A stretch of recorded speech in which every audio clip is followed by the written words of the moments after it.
Hello, all my awesome students. Welcome to Test Coach powered by S-Chan. This is Kajal Singh, your biology expert, and I hope everyone is doing awesome. So, guys, today, जैसा मैंने बोला था आपको पिछले video में, कल के video में कि मैं आपको बायोलॉजी का वो रामबाण दूंगी कि यार ये सारे टॉपिक्स तो आपको करना ही करना है, जिसपे हम बेट लगाने वाले थे कि ये टॉपिक से क्वेश्चंस आते ही आते हैं। तो मैं ये नहीं कह रही कि इन टॉपिक के अलावा आपको कुछ नहीं पढ़ना है, ऐसा नहीं करना है। ओके, पढ़ना तो हमें सारी चीजें हैं, बट ऐसे कुछ टॉपिक्स होते हैं ना जिनका बार बार रिवीजन कर लेंगे तो एटलीस्ट एक तसल्ली रहेगी कि यार ये तो पता है कि इसमें से तो क्वेश्चंस आने ही वाले हैं, है ना। तो जब हमारे पास समय कम रहता है तो वो जो टॉपिक है, अगर वो टॉपिक अगर आपको याद है, मैंने पिछले वीडियो में ये भी बताया था कि आप कैसे आइडेंटिफाई कर सकते हैं कि what are your weak areas, what are your weak topics, right. जिसको नहीं पता कि मैंने क्या बताया, किस चीज की बात कर रही हूँ, नहीं पता, तो यार जाके देख लो, इसी चैनल पर है, सब्सक्राइब कर लो चैनल को, जाओ देखो। सीयूईटी से रिलेटेड सारी इंफॉर्मेशंस भी दी गई है पिछले वीडियोस में। बोर्ड एग्जाम में कैसे पढ़ना है, बायो में कैसे स्कोर कर सकते हैं, हर वो इंफॉर्मेशन आपको दे दी गई है ना। अब मैं आपको बस ये बताने वाली हूँ कि ऐसे कौन से क्वेश्चंस हैं, ऐसे कौन सा टॉपिक है जिसे हमें ऑप्शन में नहीं छोड़ना। और मैं बेट लगाने वाली थी आपको ये टॉपिक से क्वेश्चन आता है। अब मैं इतना कॉन्फिडेंटली क्यों बोल रही हूँ, कोई रीजन है। जाएंगे एंड तक देखना और जल्दी से वीडियो को लाइक कर दो और चैनल को सब्सक्राइब कर लो। Myself Kajal Singh, I am your biology expert, I have done my masters in biotechnology, और मैं आपके बायो का हर वो जो भी प्रॉब्लम है उसका सोल्यूशन मैं आपको लाके देने वाली हूँ। और वेरी सून, अभी मुझे पता है बहुत सारे बच्चे पूछ रहे थे कि लाइव सेशन कब से चालू होगा। Very soon we will be starting with the live session, do not worry, हम मिलेंगे चैट सेक्शन में मिलेंगे, सबर करो। पहले अपना बोर्ड और जो आपका फिजिक्स और केम का बोर्ड है वो निपटा लो, हम भी मिलेंगे, लाइव मिलेंगे। तब तक तो ऐसे रिकॉर्डेड सेशन, और अगर किसी को बात करना है तो टेलीग्राम चैनल पर कमेंट कर दो। किसी को टेलीग्राम चैनल नहीं पता तो ढूंढ लो, यस काजल सिंह बायोलॉजी करके ढूंढोगे आपको मिल जाएगा। तो हम टेलीग्राम पे भी चर्चा कर सकते हैं। अगर आपको कनेक्ट करना है, कुछ पूछना है, you're most welcome. Okay, बायोहैंकर्स, या तो जिनको ये भी नहीं पता बायोहैंकर्स क्या है, मैं क्यों बोली बायोहैंकर्स, क्या होता है ये कौन सा नया वर्ड है, एनसीईआरटी में तो कहीं नहीं लिखा है। जिन्होंने पिछला वीडियो देखा है सिर्फ उनको ही पता होगा। So top secret for our biohackers. और जिनको पता है जल्दी से और कमेंट सेक्शन में बता दो, yes we know this and we are part of biohackers. I want to see that in the comments. Okay चलो, बाकी हाँ, क्यों ये रिपीटेड क्वेश्चंस, ये रिपीटेड टॉपिक्स, कैसे मैं कॉन्फिडेंटली बोल रही हूँ कि ये टॉपिक आता है, ये नहीं आता है, या बिकॉज बोर्ड एग्जाम का एक पैटर्न है और टाइम रहते इन्होंने प्रूव किया है कि उस पैटर्न को ये फ्रीक्वेंटली फॉलो करते हैं। एक फ्रीक्वेंटली आस्क्ड क्वेश्चंस की लिस्ट होती है और उस लिस्ट में से, मतलब वो जो टॉपिक्स है, वो ऐसा नहीं कि बोल रही कि उनके पास वो लिस्ट है उसमें से उन लोग क्वेश्चंस बनाते हैं, नहीं, बट वो टॉपिक ऐसे हैं कि वो टॉपिक से क्वेश्चंस आते ही आते हैं, बनते हैं, चाहे वो 3 से 4 मार्क का हो या लॉन्ग क्वेश्चंस हो या एमसीक्यू हो। वो कुछ ऐसे टॉपिक्स हैं जो कि मिस आउट आप नहीं कर सकते, है ना, ठीक है। These questions cover high weightage topics, ठीक है। तो कितना वेटेज क्या है वो अगर आपको जानना है तो कमेंट करके बता दो कि नेक्स्ट वीडियो में वेटेज भी बता दो। जो भी जानना है बता दिया करो, तभी तो आपके पास आएगा, पूछोगे नहीं तो मिलेगा कैसे, है ना। Mastering them ensures better marks with less effort, saves time and help in last minute revision. मेरा रीजन आपको ये करवाने का यही है कि आपको पता रहे कि यार समय कम है मैम, फिजिक्स केम पे ध्यान देना है, अभी बायो पढ़ने का समय नहीं है, तो एटलीस्ट ये टॉपिक्स तो कर लेना। हम जब मिलेंगे तब तो सब पढ़ेंगे, लेकिन जब तक हम लाइव नहीं मिल रहे तब तक एटलीस्ट आज मैं जो टॉपिक्स बताऊंगी वो आप कर लेना और उसको लेबल कर लेना, ये मेरा स्ट्रॉन्ग टॉपिक है या मेरा वीक टॉपिक है। और अगर वीक टॉपिक है तो और ध्यान से लेक्चर अटेंड करके सुनना, ठीक है। कौन से ऐसे रिपीटेड क्वेश्चंस हैं, तो देखो हर चैप्टर का बताने वाली हूँ मैं, ठीक है, तो थोड़ा टाइम लगेगा, चाहिए तो स्पीड बढ़ा लो वीडियो का, बट एंड तक देखो, ओके। बीच में छोड़ के मत जाओ, बहुत इंपॉर्टेंट है, टाइम पास हो रहा है यहाँ पर। मैं आपको इधर उधर का और हम बात नहीं करेंगे, चैप्टर वाइज हर वो टॉपिक मैं बता रही हूँ। If you want you can take a screenshot, pause the video, make a note of it, whatever is good for you guys, या फिर अपना एनसीईआरटी खोलो, वीडियो को पॉज करो, एनसीईआरटी में जो है रेड पेन से इंपॉर्टेंट लिख दो हर वो टॉपिक के सामने जो मैं बताते जा रही हूँ, ठीक है ना, ताकि जब आप एनसीईआरटी पढ़ेंगे आपके पास ऑलरेडी वो लेबल्ड होगा। कहीं और किसी और बुक में किसी पेज पे लिख दोगे वो गायब हो जाएगा, है ना।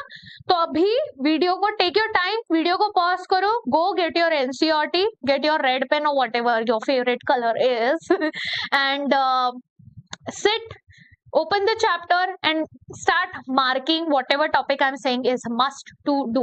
This is based on the real the new NCERT, real क्या new NCERT, ठीक है ना, old NCERT का हिसाब से नहीं बोल रही। तो ये CUET में जो टॉपिक्स आने वाले हैं जो न्यू NCERT में नहीं है वहां पे मैं कवर नहीं कर रही। दिस इज पर्टिकुलरली मैं आपके CBSE एंड बोर्ड एग्जाम दोनों को ध्यान में रखते हुए बता रही हूँ, ठीक है। चलिए okay, let's go with the rapid fire. Okay, sexual reproduction in flowering plant, ये जो चैप्टर है इसमें आपके एंजियोस्पर्म्स का describe the process of double fertilisation आता है। Explain the structure and function of pollen grain का वो डायग्राम, ठीक है, वो उसमें क्या क्या है, उसकी लेबलिंग क्या है। अच्छा इधर मैंने तो वो बनाया नहीं, ठीक है, ये सारी चीजें, सारे लेबल्स आपके पास आने, ठीक है। व्हाट आर एपोमिक्सिस, क्या होता है एपोमिक्सिस, क्या होता है, व्हाट इज पॉलीएम्ब्रियोनी, उसकी सिग्निफिकेंस क्या है, क्यों पढ़ना है, क्यों इंपॉर्टेंट है, एग्जाम्पल क्या है हमारे पास, एनसीईआरटी में क्या दिया हुआ है, ये टॉपिक्स आपने कवर करना है, ठीक है ना।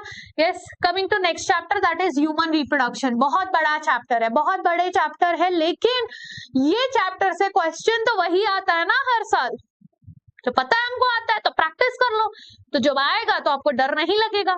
Label the male and female reproductive system, ये तो करना ही करना है, इसको तो ऑप्शन ही नहीं है। सब आपका जो है प्रॉपर सिस्टम आपको एक्सप्लेन करना आना चाहिए, उनके फंक्शंस, हर एक पार्ट का फंक्शन आपको पता रहना चाहिए, specially the labels which are given in your NCERT, ठीक है ना। Explain the hormonal regulation of menstrual cycle, very very very very very very important, ठीक है ना। मेंस्ट्रुअल साइकिल काफी बार कंफ्यूजन होती है, नहीं समझ में आता है, डोंट वरी, मैं आपको डिटेल में भी वीडियो बना दूंगी। अच्छा हाँ, एक और एक चीज, लाइव मिलने से पहले देखो, लाइव में जब हम मिलेंगे, ठीक है, लाइव में जब हम मिलेंगे तो सारे टॉपिक्स कवर होंगे, पूरा चैप्टर किया जाएगा। बट लाइव मिलने से पहले अगर कोई ऐसा टॉपिक है जो आपको पता है कि ये आपका वीक एरिया है और आप चाहते हैं कि समय से पहले वो आपका कवर हो जाए, मतलब आपके एग्जाम, बोर्ड एग्जाम स्टार्ट होने से पहले वो आपका कवर हो जाए, and if you want me to cover that topic for you, you can definitely let me know either on Telegram channel या फिर in the comment section कि मैम ये टॉपिक कवर करवा दो, है ना। तो फिर it will be easier for me to know कि अच्छा there is a demand for this topic, तो फिर मैं particularly उसी टॉपिक का, बाकी वन शॉट्स होंगे भाई, केमिस्ट्री का एग्जाम खत्म होते ही वन शॉट्स होंगे, बट उससे पहले अगर कोई टॉपिक है जो आप चाहते हैं कि कवर हो जाए तो मुझे बता देना, okay. Process of spermatogenesis and oogenesis, यानी कि आपके गैमेटोजेनेसिस वाला पार्ट जो है वो भी इंपॉर्टेंट है। तो ये तीन हो गए, क्लियर। नेक्स्ट, रिप्रोडक्टिव हेल्थ की बात करें तो कॉन्ट्रासेप्टिव मेथड्स कौन कौन से हैं, क्या वो नेचुरल है, क्या वो मतलब बैरियर है, क्या वो हार्मोनल है, क्या वो सर्जिकल मेथड है, कौन सा मेथड है, सारा इसी में आपका आधा चैप्टर कंप्लीट हो जाता है, और यही वो इंपॉर्टेंट चीज है। इसमें से क्वेश्चन एमसीक्यू के लिए भी आते हैं, ठीक है, आपके वो जो 2 से 3 मार्क वाले उसमें भी आते हैं, 3 to 4 में भी आता है, 5 to 6 वाले में नहीं आते, छोटे वाले आंसर्स जो हैं इसमें आ जाते हैं। फिर एमनियोसेंटोसिस क्या होता है, क्यों होता है, क्यों हुआ, क्या हुआ, बैन किस चीज पर लगा, हर वो चीज आपके लिए इंपॉर्टेंट है। जेनेटिक डिसऑर्डर्स डिटेक्ट करने के लिए आखिर एमनियोसेंटोसिस किस तरीके से हेल्प करता है, कौन से genetic disorders. Explain the importance of reproductive health and family planning, यानी कि यहाँ पर हर वो आर्ट वाले मेथड्स, आर्ट कौन सा, असिस्टेड रिप्रोडक्टिव टेक्नोलॉजी, आप बोलोगे पूरा चैप्टर ही कवर हो गया, तो भाई चैप्टर है ही कितना बड़ा ये तो सबसे छोटा चैप्टर है, चैप्टर छोटा है बट कंसेप्चुअल है, तो बहुत सारी चीजें ऐसी रट नहीं सकते आप, इसमें आपको अच्छे से समझना पड़ेगा, ठीक है। Okay, chapter 4 principle of inheritance and variation, genetics वाला चैप्टर। डिफरेंशिएट बिटवीन डोमिनेंस क्या होता है, what is codominance, what is incomplete dominance, ये आपको समझ में आना चाहिए। आप डिफरेंशिएट करना आना चाहिए आपको, ठीक है। कौन से केसेस हैं, क्या एग्जांपल्स हैं, मेंडल का एक्सपेरिमेंट जो है और लॉ ऑफ इनहेरिटेंस, सारा मेंडल का एक्सपेरिमेंट अच्छे से पता होना चाहिए। कौन सा वाला जो है लॉ पहला आया है, कौन सा दूसरा है, कौन सा तीसरा है, पहला और दूसरे में डिफरेंस क्या है। मैंने काफी बार देखा है बच्चे रट तो लेते हैं लॉ, बट उनको जब पूछो कि डिफरेंस क्या है, काफी बच्चों को नहीं आता, बोर्ड एग्जाम के बाद भी नहीं आता। तो प्लीज अच्छे से, अगर डाउट है बता दो यार, मैं पढ़ा दूंगी, कोई बात नहीं, ठीक है। डाउट आएगा कि I am here to teach, so anything or everything which you want me to cover beforehand, before the live sessions, let me know in the comments below so that I can plan the sessions accordingly and I can bring that video to you guys. Okay, now what is pedigree chart, बहुत important. NCERT में उतना detail में pedigree analysis के बारे में नहीं दिया है, बट आता है एग्जाम में, या नहीं दिया बट एग्जाम में पूछ लेगा ठीक है, तो वो करना है। और अगर आपको चाहिए वीडियो बना दो, कमेंट करके बता दो। How it is used to study genetic diseases, what are genetic diseases are there, ठीक है। वो क्रोमोसोमल डिजीज है, मेंडेलियन डिसऑर्डर कौन सा है, कैसे पता करना है, ग्राफ कैसे पढ़ना है, वो चीज आपको अच्छे से आनी चाहिए। व्हाट आर द रूल्स, कैसे what are the symbols which are used, everything. Coming to molecular basis of inheritance, इस चैप्टर में structure of DNA is important with the labeled diagram, a proper DNA diagram. Describe the process of DNA replication, आखिर DNA replicate कैसे करता है, ठीक है। हर वो step, कौन सा एंजाइम रिक्वायर्ड है, कब एंजाइम आएगा, कौन सा चीज आएगा, क्या होगा उसमें, कैसे होगा, कहाँ हो रहा है, क्या न्यूक्लियस के अंदर हो रहा है, साइटोप्लाज्म में हो रहा है, everything you should be aware of it, because ये वो ऐसे टॉपिक्स हैं जिनमें एमसीक्यूज भी बन जाते हैं, ठीक है। What is the role of RNA in protein synthesis, explain the transcription and translation method, ठीक है। एवोल्यूशन चैप्टर में natural selection and genetic drift, very important. What is natural selection और जेनेटिक ड्रिफ्ट का मतलब क्या है। नेचुरल सिलेक्शन में भी अगर आपको याद है हमारे पास वो ग्राफ थे, है ना, 3 ग्राफ, वो 3 ग्राफ आपको अच्छे से स्टडी करना है। What are the types of natural selection. Hardy Weinberg principle क्या कहता है, उस इक्विलिब्रियम का मतलब क्या है, उसका सिग्निफिकेंस क्या है, ये आपको अच्छे से पता होना चाहिए। Evidence supporting the theory of evolution, ये एविडेंसेस बहुत इंपॉर्टेंट है। कौन कौन से टाइप के एविडेंसेस है, जैसे हमने स्ट्रक्चरल पढ़ा था, होमोलोगस, एनालोगस, है ना, फिर आपने जो है और क्या क्या एविडेंसेस देखे, एम्ब्रियोलॉजी एविडेंस क्या था, कैसे एम्ब्रियो को स्टडी करके हमने एविडेंस देखा, फॉसिल्स के बारे में हमने पढ़ के, पैलेंटोलॉजी करके कैसे हमने क्या एविडेंस मिला और कैसे वो एविडेंस से हम प्रूव कर रहे हैं। तो वो सारे एविडेंस आपको जो है आप एक टेबल बना सकते हो, है ना। जरूरी नहीं है एनसीईआरटी में भी आप ऐसे स्क्वायर करके या किसी फॉर्मेट से आप अलग से, एनसीईआरटी में बहुत जगह है, अलग से ना बुक मत बनाओ, बायो के बुक में तो बहुत जगह है, आराम से बैठ के आप लिख सकते हो, नोट्स उसी के अंदर बन जाएंगे। ओके, नेक्स्ट चैप्टर की बात करते हैं, ह्यूमन हेल्थ एंड डिजीज। आपको ये चैप्टर बहुत बोरिंग लगता है, बहुत खौफनाक लगता है, बिकॉज बहुत सारी इंफॉर्मेशन है इस चैप्टर के लिए, उसमें से 3 टॉपिक मैं कैसे निकाल के दे रही हूँ। Yes, ये क्वेश्चन आता है, ठीक है, तो don't worry about that. I know the chapter is very huge, बड़ा सा चैप्टर है, बहुत सारे इन्फॉर्मेशन है उस चैप्टर में, बट ट्रस्ट मी इतना भी नहीं है कि आपको डर लगे। कुछ डिजीजेस हैं जो आपको ध्यान देना है और इम्यूनिटी है, यही 2 पार्ट है इस चैप्टर में, 2 ही पार्ट है। One part is immunity, right, and the other part is your diseases.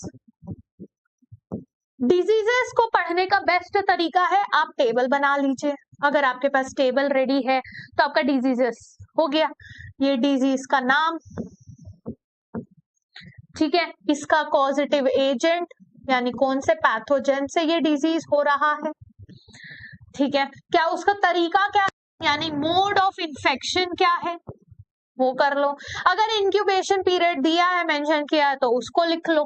ऐसे सारे इंफॉर्मेशन, क्या उसके लिए हमारे पास कोई दवाई है, कोई अच्छा, what are the preventive measures, maximum preventive measures same ही है, हाथ धो अच्छे से खाना खाने से पहले, ठीक है, आंख में उंगली मत लगाओ, बाहर जाते हो तो फिर फेस कवर करो, फेस को बार बार टच मत करो, यही सारे हैं, राइट। खाना अच्छा खाओ, साफ सुथरा खाओ, हाइजीन मेंटेन करो। मैं पढ़ाने नहीं जा रही, मैं भूल गई, मैं पढ़ाना नहीं है मुझे। Okay, so name, pathogen number, ऐसे करके आप जो है पैथोजन नेम वो सब लिस्ट बना सकते हैं। टेबल के फॉर्मेट में आप एक मस्त A4 शीट लीजिए, उसमें बना लीजिए, उसको एनसीईआरटी में स्टेपल कर दीजिए, ठीक है, अलग मत रखना, गायब हो जाएगा। स्ट्रक्चर ऑफ HIV और उसका लाइफ साइकिल क्या है, बहुत इंपॉर्टेंट, आता है एग्जाम में, हर बार आया है। What is innate immunity, what is acquired immunity, ठीक है, और उसके एग्जाम्पल्स जो एनसीईआरटी में दिए, एक्स्ट्रा करने की जरूरत नहीं है। Mode of action of vaccine and antibiotics, antibiotics क्या होते हैं, वैक्सीन क्या होते हैं, कौन कौन से टाइप के होते हैं और किस तरीके से वो जो है काम करते हैं। Coming to chapter 8, microbes in human welfare. Microbes in human welfare के में how are microbes used in sewage treatment, बहुत आखिरी में है ना ये टॉपिक, आगे बहुत सारी चीजें हैं, बट ये सीवेज ट्रीटमेंट वाला बहुत इंपॉर्टेंट है, मोस्ट इंपॉर्टेंट इसमें यही है, ठीक है। जैसे अगर मैं यहाँ बताऊं तो यहाँ पे ये वाला मोस्ट इंपॉर्टेंट है, ये आपको पता होना ही होना चाहिए, ये आपको पता होना ही, वैसे तो 3 ही बताए मैंने, बट आपको ये चीज अच्छे से आनी चाहिए, ठीक है ना। Okay, describe the role of microbes in industrial production, जैसे एंटीबायोटिक्स, बेवरेजेस, क्या माइक्रोब्स का यूज हो रहा है, अल्कोहल बनाने में कौन से माइक्रोब्स का यूज हो रहा है, दही बनाने में कौन से माइक्रोब्स का यूज हो रहा है, उसका भी आपका बेस्ट तरीका है पढ़ने का कि बोर्ड एग्जाम से पहले आप टेबल बना लें। टेबल बन, जहां जहां मैं बोल रहा हूँ ना ये टेबल बना लो यार, वो पहले से लाइव सेशन से पहले टेबल रेडी हो जाना चाहिए तो मुझे टेलीग्राम पे शेयर भी कर दो, ठीक है। ओके, फिर importance of bio fertiliser, bio pesticides का इंपॉर्टेंस क्या है, ये आपको 3 से 4 मार्क के क्वेश्चन में पूछा जा सकता है। Coming to the next chapter, biotechnology principle process, काफी लंबा चैप्टर, वंस अगेन बहुत कंसेप्चुअल चैप्टर। ये चैप्टर अगर आपको अच्छे से नहीं समझ में आएगा तो प्रॉब्लम हो सकती है, ठीक है, क्योंकि इसमें आप रट्टा नहीं मार सकते, अगर आपने रट्टा मारा ये चैप्टर का आप क्वेश्चन बोर्ड में अटेम्प्ट नहीं कर पाएंगे, तो प्लीज ना बोर्ड में कर पाएंगे ना सीयूईटी में कर पाएंगे, तो ध्यान दीजिएगा। एक्सप्लेन द स्टेप्स, जो कि आपकी रिकॉम्बिनेंट डीएनए टेक्नोलॉजी जो है, यानी आरडीएनए टेक्नोलॉजी जो है, उसके सारे स्टेप्स, क्या क्या स्टेप्स हैं, कैसे करना है, स्टार्ट मेथड से नेक्स्ट तक बेस्ट तरीका है कि आप इसका फ्लो चार्ट रेडी कर लें। अगर आप इसका फ्लो चार्ट रेडी कर लेंगे आपको इसको पढ़ने में आसानी हो जाएगी, रट्टा नहीं माना, थ्योरी ऐसा जैसे एनसीईआरटी में दिया ना पैराग्राफ, आप पैराग्राफ मत बनाइए, आप फ्लो चार्ट बनाइए, इजी हो जाएगा। What are the restriction enzymes, give examples, वही एग्जांपल्स पढ़िए जो आपके एनसीईआरटी में दिया हुआ है। Process of PCR, again flow chart बनाइए, रट्टा नहीं मारना है, फ्लो चार्ट बनाइए। पीसीआर में कैसे 3 स्टेप्स है, क्या है, आपके पास ऑलरेडी एनसीईआरटी में एक डायग्राम है, उसी डायग्राम को यूज करते हुए वहीं पर फ्लो चार्ट बनाइए, आपका टॉपिक वहीं पर कवर हो जाएगा, ठीक।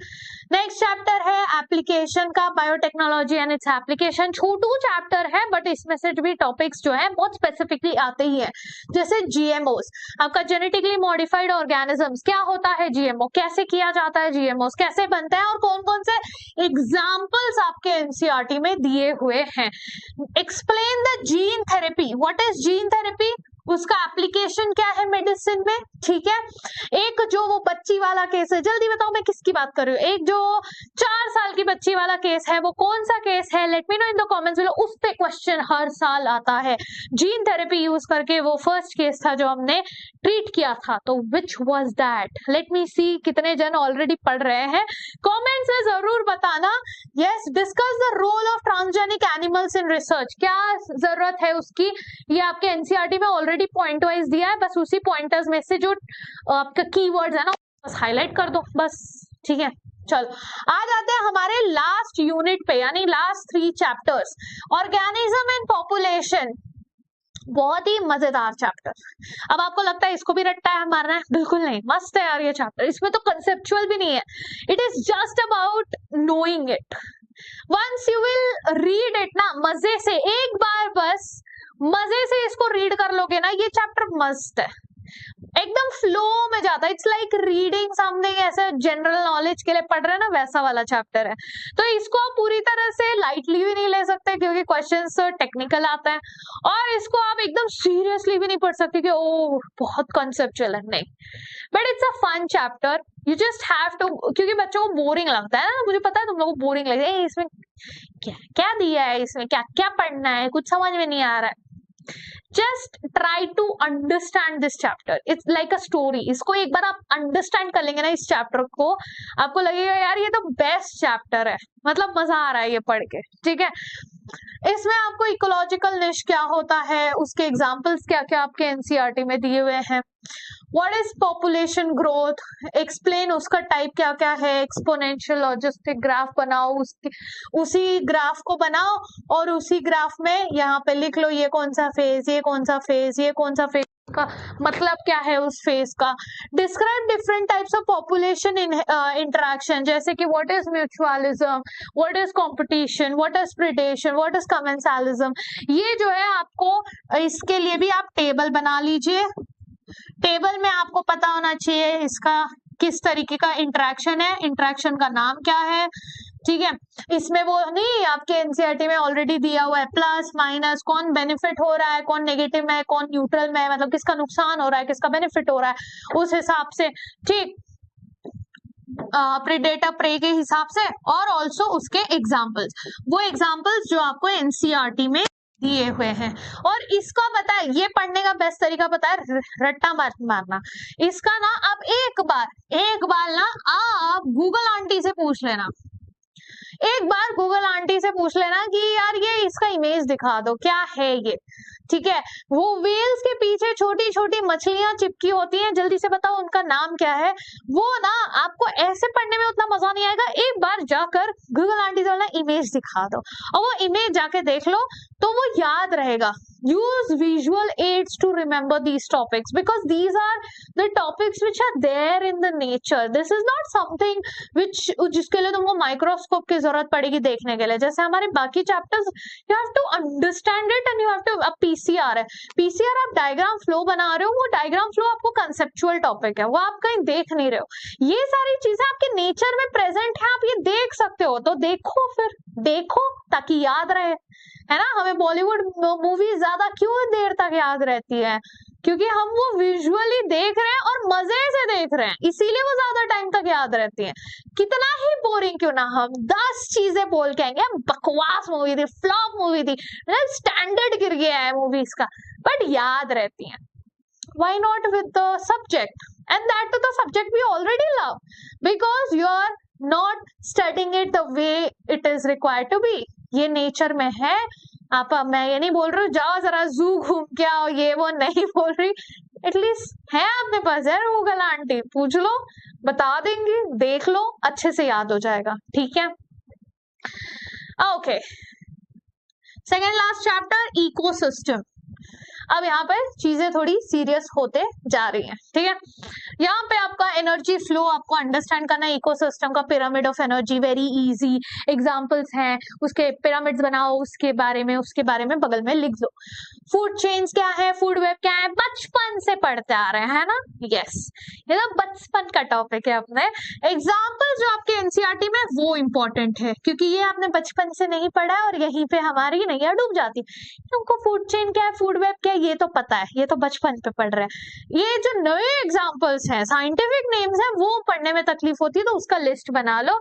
Explain ecological succession and its type, very important, और इसमें आपको कंफ्यूजन भी हो जाती है, तो अच्छे से कर लेना। Last chapter, biodiversity and conservation. Biodiversity क्या होती है, उसका मतलब क्या है, उसका डेफिनेशन क्या है, ये आप कर लो ताकि एमसीक्यूज आ जाए तो आप सॉल्व कर सको। उसके लेवल्स क्या है, जेनेटिक, स्पीशीज, इकोसिस्टम, सबका पॉपुलेशन क्या है, ये क्या है, वो क्या है, उसका पर्टिकुलर मतलब समझ के लो और ट्राई करो उसको हिंदी में ट्रांसलेट, हिंदी मतलब नॉट नेसेसरी हिंदी, अपने मदर लैंग्वेज में, आपको जो भी मदर लैंग्वेज है जिसमें आप कंफर्टेबल है समझने के लिए, उसको एक बार खुद को समझा के देखो, खड़े हो जाओ आईने के सामने, यार ये क्या है, मतलब स्पीशीज क्या होता है, एक बार खड़े होके बोलो अपने आप को, स्पीशीज क्या है और इकोसिस्टम क्या है, और how is species different from ecosystem, मतलब पॉपुलेशन क्या है, उसमें क्या अंतर क्या है इस चीज का, है ना। तो once you will be able to translate, जब जिस दिन आप अपने इस डेफिनेशंस को अपने लैंग्वेज में ट्रांसलेट कर पाओगे, उस दिन आपके लिए ये टॉपिक समझना बिल्कुल भी मुश्किल नहीं होगा। You will realise it and you will be able to retain it for a very long time, ठीक है ना। तो यार थोड़ा स्मार्टली काम करो, अब हमारे पास हार्ड वर्क करने का टाइम नहीं है। What are the causes of biodiversity loss, क्यों लॉस हो रहा है, क्या क्या कारण है कि हम जो है जितना भी हमारा ये जो इतना डाइवर्स था हमारा नेचर, वो क्यों हम कुछ एनिमल्स एक्सटिंक्ट हो रहे हैं, क्यों कुछ जो है एंडेंजर्ड है, क्या रीजन है, ठीक है। Explain in C2 and XC2 conservation methods, क्या क्या है वो सारे आपको क्या करना है, टेबल। एग्जाम्पल्स जो आपके एनसीईआरटी में दिए हैं कि कहाँ कहाँ पे हॉटस्पॉट्स हैं, कौन कौन से हॉटस्पॉट्स हैं, कौन कौन से जूलॉजिकल पार्क्स हैं, है ना, कैसे कंजर्वेशन हो रहा है, कौन सा इन सीटू है, कौन सा एक्स-सीटू है, सारी चीजें। ओके, सो यहाँ पे हमने सारे चैप्टर्स तो कर लिए। ओके, नाउ लास्ट में यही पॉइंट बचता है कि इस क्वेश्चंस का यूज हम कैसे करें अपना स्कोर को मैक्सिमाइज करने के लिए, राइट। करना ये है कि ये जो हमारे वेटेज, हाई वेटेज वाले टॉपिक्स हैं उसको रिवीजन पहले करो, क्योंकि अब आपके पास समय कम है, आपको फिजिक्स भी करना है, आपको केम भी करना है, तो आपके पास बहुत ज्यादा समय नहीं है। इसीलिए जब आप पढ़ने बैठ रहे हो तो अब हाई वेटेज टॉपिक्स को, जो भी मैंने आपको बताया, आई होप आपने मार्किंग कर ली होगी। किसी ने मार्किंग नहीं की, वापस से जाके वीडियो को देख के आराम से पॉज कर करके मार्किंग कर लेना। ये टॉपिक्स को रिवाइज करना है आपने सबसे पहले, ठीक है। प्रैक्टिस आंसर राइटिंग, ये हम पहले भी बात कर चुके हैं, हर वीडियो में हम वो बोल रही हूँ आपको कि प्रैक्टिस करो आंसर राइटिंग, स्पेशली जो बड़े वाले आंसर्स हैं उसको, ऐसा नहीं बोल रही पूरा A to Z पूरा ग्रामर के साथ लिखो, बट एटलीस्ट लिखना चालू करो, कीवर्ड्स तो लिखना चालू करो। Solve PYQs, previous year questions, ये तो मस्ट है, इसको तो छोड़ना ही नहीं है, क्योंकि बोर्ड में तो रिपीटेड क्वेश्चंस बहुत आते हैं। फ्लैश कार्ड्स बनाओ, डायग्राम बनाओ, किसी को अगर नहीं पता फ्लैश कार्ड्स क्या होता है, if you want to know methods how we can do it, what is active recall, what is flash cards, आने वाले वीडियोस में बताते रहूंगी। मैंने कहा ना, दिन में बस आपका कुछ समय चाहिए मुझे, और हर वो चीज आपको मेंटली प्रिपेयर करने के लिए बोर्ड्स के पहले वो मैं आपको करवाती रहूंगी। तो प्लीज रेगुलरली सेशंस देखते रहना, वीडियो को लाइक करते रहना, शेयर करते रहना, ताकि आपके पास टाइमली वीडियोस पहुंच सके।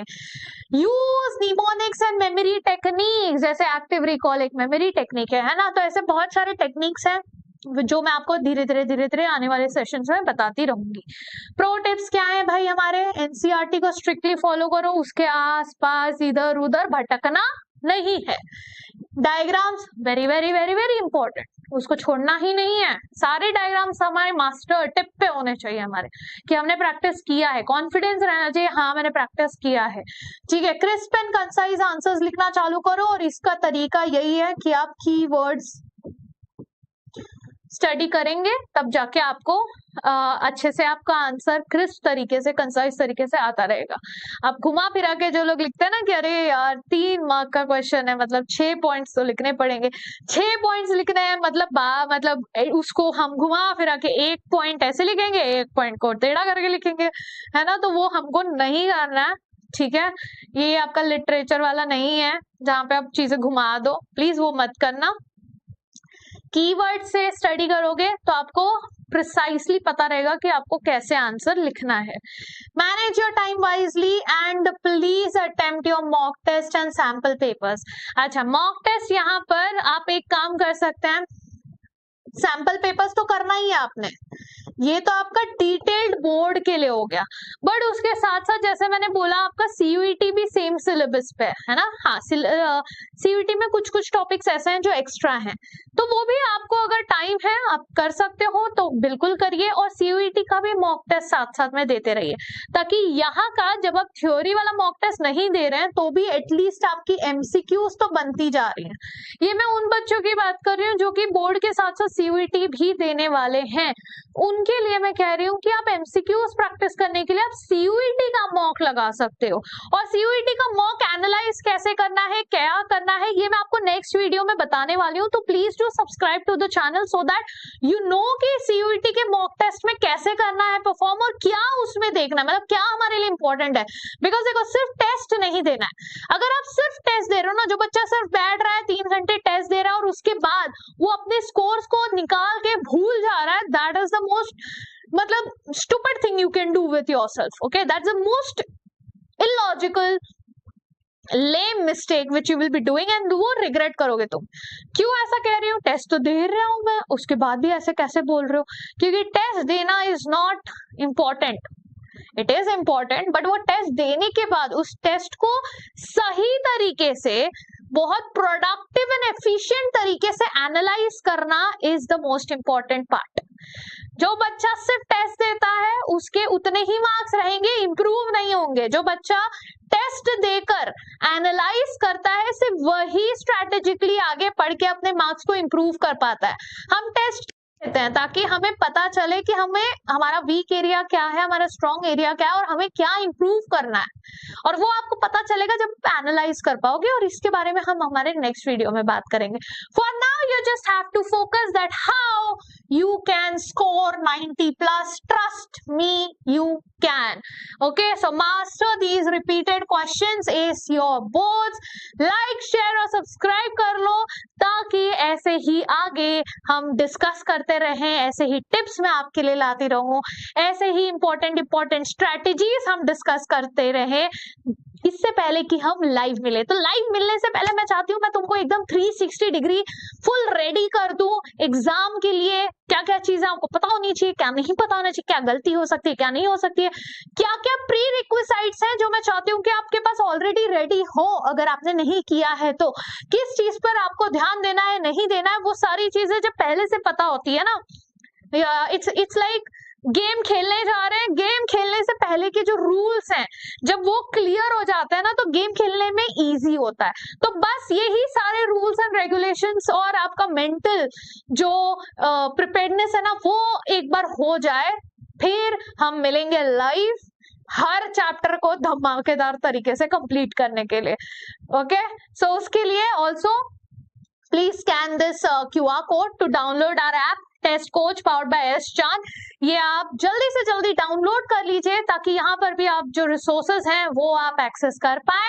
And this channel specially for you guys जो कि फ्री में हर वो चीज आपका specially for CUET students cover करवा दिया जाएगा। तो आपका बोर्ड तो कवर हो ही रहा है बट उसी के साथ साथ आपका CUET भी कवर हो जाएगा।